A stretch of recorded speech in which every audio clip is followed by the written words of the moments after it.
doing the myth of Erysichthon and Demeter, looking through Jungian analysis. In this specific myth, I believe the dreamer, from my point of view, is Erysichthon, because he is the one that throughout the journey makes the changes and has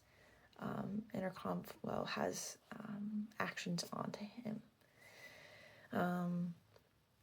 Erysichthon as the dreamer is showing what ego can do in not allowing others to help you, or being their sounding board, like having the community when he rejects all of the community.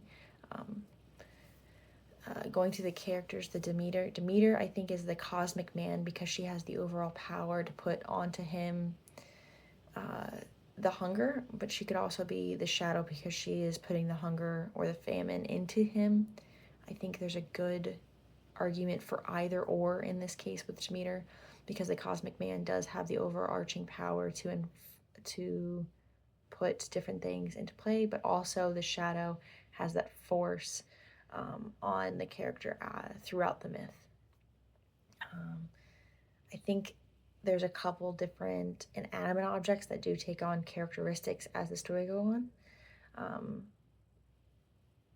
There is Dropa, the nymph, who I think is the animus, because she is the feminine voice speaking to Erysichthon, telling him that he shouldn't cut down the tree because it will upset Demeter, because it's the sacred grove of Demeter, and her just being the warning voice, the nurturing voice that you should listen to those around you, that he of course ignores.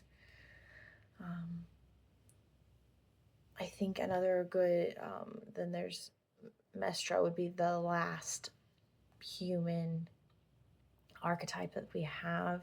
I think Mestra is is self,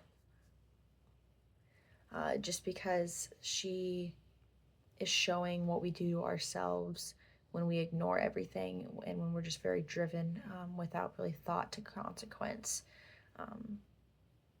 And then there's the tree that's cut down, I think is, I've been back and forth on if it's self or if it's even has an archetype in here. I think it might be self, just because it shows that in the beginning, like us wanting to achieve the goal, him winning all the greed, the ego, he ignored all of it and still, because of his ego, hurt himself or cut down the tree. And then there's the wealth that he continually gives up and gives up and uses and uses and uses, showing as more of a self, of like the giving everything you have for something, trying to make up for your ego. So with that, oh, and then famine would be the last inanimate archetype. Famine, of course, being the shadow that's put onto him by Demeter because of his actions in the sacred grove. And yeah, that's just the emptiness, the darkness, the aloneness, all of those feelings that you have when you're away from a group and your ego takes over. And yeah, I think that really does show well through famine, that famine is the shadow throughout all this. Maybe wealth is too. I've been back and forth on a couple of these. It is very hard to have specifics. I think when it comes to the Jungian archetypes, I can nail them down to a point, but then I end up arguing with myself of like which way is a more accurate description of the archetypes. The stages throughout the story of Erysichthon and Demeter, I think it starts with when he enters the sacred grove, and he goes to cut down the tree, but he's stopped. So he has the first interaction between himself and Dropa, when Dropa cautions him, and it's the warning, giving of the danger, the possible outcomes. So his inner self warning himself of outcomes if you don't listen to others, and then he ignores it. He chops down the tree, and that's when he's starting to put himself on a path that cannot be returned from, because Dropa warned him of Demeter. He ignored it. So now we have his interactions with himself, with the dreamer and the dreamer's self, leading to Demeter striking him with the extreme hunger. So we have the cosmic man putting the effect onto our dreamer, leading him down this path, and of this consequence, because he was warned of what would happen if he did it. He did it anyway. Now he's this consequence, this shadow, that he's now going to have to work through because he ignored the group because of his ego. He then uses all of his wealth to buy food that never satisfies. I think this part of it, you see his interaction between giving up of himself more and more because he doesn't have a group to rely on, that ego winning out over like internal struggle when you don't have a group around you, in this case, and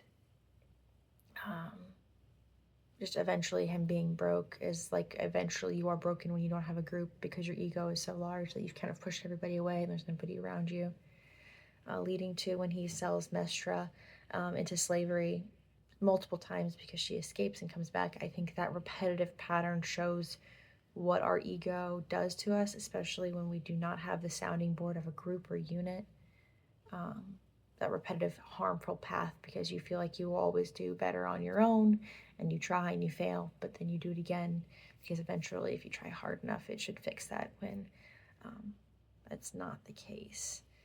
So he interacts with his animus, and then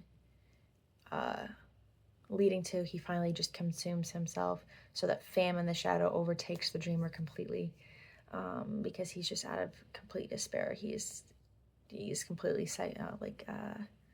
secluded from a group and moved away from the group, and he has nothing else that he can really do. So looking at how that plays a part into it. So looking at the dreamer and his evolution of, because he was greedy, he cut down a tree, and seeing how the seclusion of self and that an ego, or one's ego, like that you get so consumed in, can remove you from the group, that in any of those parts would have helped him. Instead, it just shows how the ego over time erodes a person, I think, and just does not give benefit to it.